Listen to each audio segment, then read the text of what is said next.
How can you get the most out of the wealth you've accumulated for retirement? On the surface, most would think building wealth is the toughest part of the retirement equation. But as many retirees soon figure out, spending or utilizing your wealth in a way that gives you the highest impact is just as difficult of a task. Oftentimes, especially for those with the highest amounts of wealth. And a big reason for this is because the qualities that make you a great saver and accumulator don't make you a great spender. Think about it. If you've mastered the accumulation game, you did so by doing a great job at putting your head down and working, living below your means, and constantly delaying gratification. You've done that for 40 odd years. Now as you get to retirement, you have to flip that switch and now reverse the saving mentality into a utilization mentality. In my experience, it's much more comfortable for many of those accumulators to just continue to delay gratification.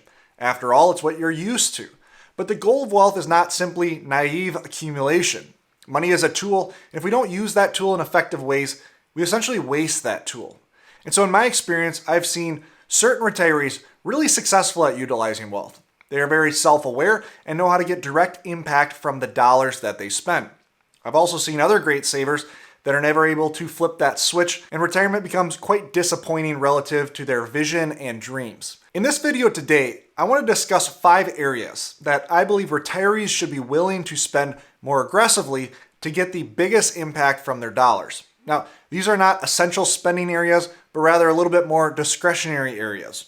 Based on your level of wealth, each person will be able to lean into these areas to differing degrees.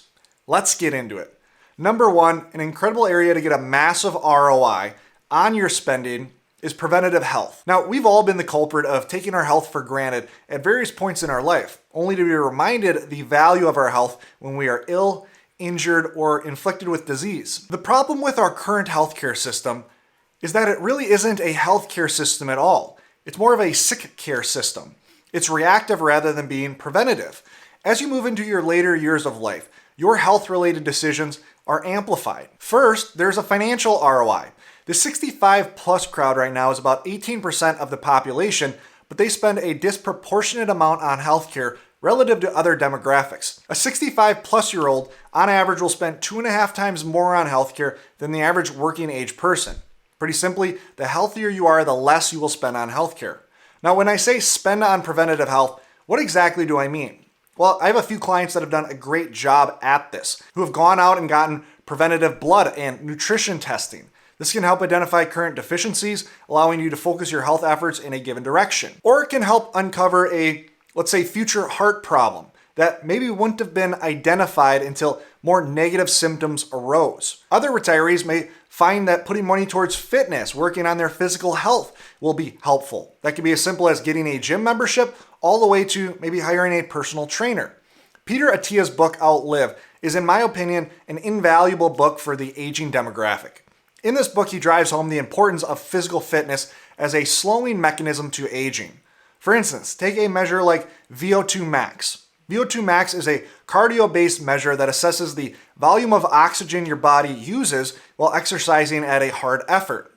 In his book, Attia cites a study showing that those in the bottom deciles of cardio health are at greater comorbidity risks than those of being a smoker versus non-smoker, or even having a common disease like diabetes or cancer. Breaking this out further, those in better physical health suffered less from ailments across the board. Whether we look at ailments like hypertension or other issues that cause the need for statin use, or a myriad of other conditions, better physical health led to better overall health on average. And so if you're someone that has struggled to get into shape on your own, there's no better ROI than paying to have someone help you. Help can come in many forms, whether it's filling a knowledge gap or an accountability gap. The point is putting money towards preventative health has a massive ROI. Now, moving on to the second category, spending to create memories, specifically with those that you love the most. In his book, Die with Zero, Bill Perkins talks about the incredible return you receive on great memories. Think back to an amazing trip you took with your family, either as a child or as an adult. That trip might have been a decade plus ago, but I bet since that trip you've thought back to the positive memories you made on that trip probably multiple times per year. Perkins describes this as a memory dividend, and studies show that thinking about a great memory that happened in the past gives you a similar positive feeling as experiencing that memory in the first place. And so in a way, great lives are built on the backs of great memories. Well, as you consider the discretionary wealth that you have built, consider how to utilize that wealth to continue to build these great memories. What trip or experience have you and your spouse always dreamed of? Is there a way that you can maybe subsidize a trip and bring your entire family, children and grandchildren along and build lasting memories for not only your life, but also the next generation? Recent studies showed that there's more than just one benefit you receive by spending on experiences. According to a 2014 Cornell study, as you plan a trip or experience in advance, you also receive a substantial ROI from anticipation. Your mind is a powerful place, and even thinking about what that family lake trip will be like this summer gives you a positive feeling similar to the positive feeling you will experience from said trip. And so spending on experiences can give you a triple benefit of sorts, of anticipation, actually experiencing the event, and then a positive memory dividend for years after that event. Number 3, many retirees don't readily think about it, but often you can use your wealth and retirement plan to buy more peace of mind. Depending on how you look at it, this can sometimes be very costly, but also can be fairly cheap if you plan accordingly. Here are a few rapid fire examples. As we've discussed already, healthcare for retirement can get quite expensive, especially when considering out-of-pocket costs that you might have should some illness arise. Well, different healthcare packages will cover different out-of-pocket costs to varying degrees. Take public marketplace insurance prior to age 65. At two extremes, we have a gold plan and a bronze plan. Now, bronze plans will generally cost less per month, but will cost more out of pocket should healthcare needs arise. Gold plans are basically the opposite. Well, if you plan accordingly, you can actually earn a pretty large subsidy during those ACA years and have a gold plan and a bronze plan be very similar from a monthly cost standpoint, but the difference being which plan covers more out-of-pocket costs. Now, covering more out-of-pocket costs should increase peace of mind for most. What about decisions around guaranteed income? Deciding whether to take monthly pension or a lump sum, or whether to take Social Security early or delaying, can be a very important decision in maximizing peace of mind. Depending on the variables you assume or the what-if thought experiments that you work through, you can make either decision look like the right decision. But which decision will maximize your peace of mind? Take long-term care insurance. Generally speaking, long-term care insurance doesn't have a great ROI. Typically, one can self-insure and outperform said insurance.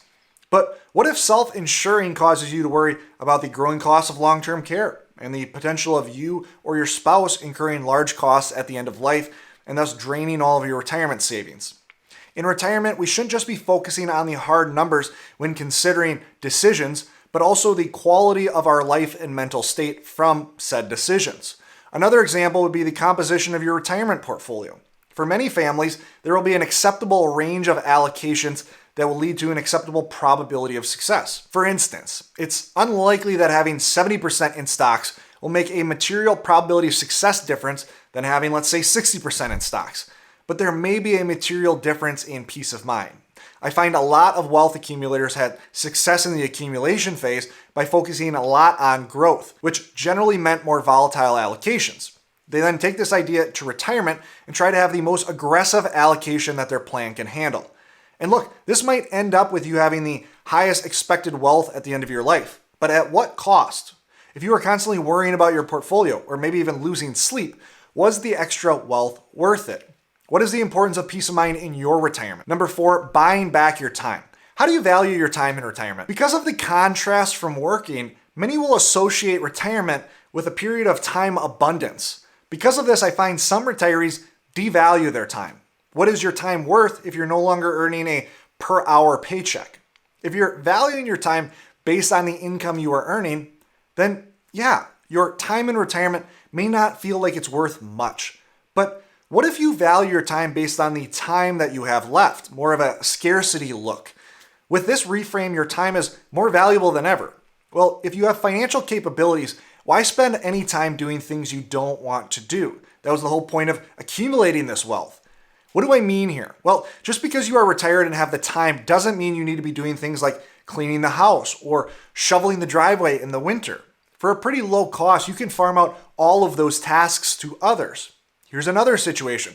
Let's say you're going on a trip. Flying out of the local airport that maybe is 10 minutes away might cost you $800, but driving 2 hours into the city and flying out of that airport might only cost you $500. You might have the time to take a couple extra hours, but is it worth it? Now, 2 hours both ways is 4 hours. Then add on a little bit of extra time in case you hit traffic in the city or in case that bigger airport is extremely busy, and all of a sudden you spent an extra 6 hours of your life to save $300. Is that worth it to you? It might be, and that's completely fine. But you should at least be considering the value of your time, and I find that many retirees instinctively don't because they feel like they have time abundance. The reality is, you don't. Then finally, we come to this concept called money dials. Think about all the categories that you can spend and utilize your money in. Everything from clothes to food to travel and more. Within each of these categories, we have expensive and cheap options. A mistaken trend that I see people in general fall into is living in the extremes of all categories. It's a binary view. People are often frugal across the board, or they get the top of the line, most expensive items across the board. A different way to think about your spending is asking the question, what categories matter the most to you? It's unlikely that spending $1 in each category will give you the same level of satisfaction and happiness. For instance, if I speak about this personally, a lot of my hobbies are active outdoor hobbies like downhill skiing or biking. I know that spending the extra dollars in these categories goes a long way for me personally. On the flip side, having designer clothes or really just nicer clothes in general does next to nothing for me. In fact, there's a negative response if I consider how much those clothes cost and how much benefit I actually get from those clothes. Well, this is the exact idea behind money dials. Pick a few areas that give you a ton of joy and satisfaction and give yourself permission to spend more heavily in those areas. The key here is you have to have a limited number of money dials so that spending doesn't get out of control. Keep in mind in this process that money dials are very individual. You don't need someone else to think your money dial is valid. I have a couple $1,000 bike. For someone on the outside looking in, that might seem absolutely crazy. A simple $300 bike is more or less the same thing. You pedal both of them. Well, in the summer, I might ride my bike every day or every other day, whereas your cheaper bike might largely just collect dust in your garage. My per-use cost is far less than yours because it's an area that's important to me and I spend a lot of time in. This is the whole point of money dials. Think about things in terms of a per-use cost. And so really, money dials are just a thought exercise in intent. You've accumulated this wealth and you should enjoy it. But in enjoying it, we want to focus our dollars on the areas with the largest impact, personalized to us. I hope this video helped you consider effective ways to get the most out of your wealth. If you found some of the ideas in this video intriguing and you're someone who finds it difficult to turn that switch and go from accumulation to distribution, click on this video right here. I talk about a potentially controversial approach to retirement that could completely change the way you approach this next phase of your life. Thanks so much for watching, and always remember, you don't need more money, you need a better plan. We'll see you in the next video.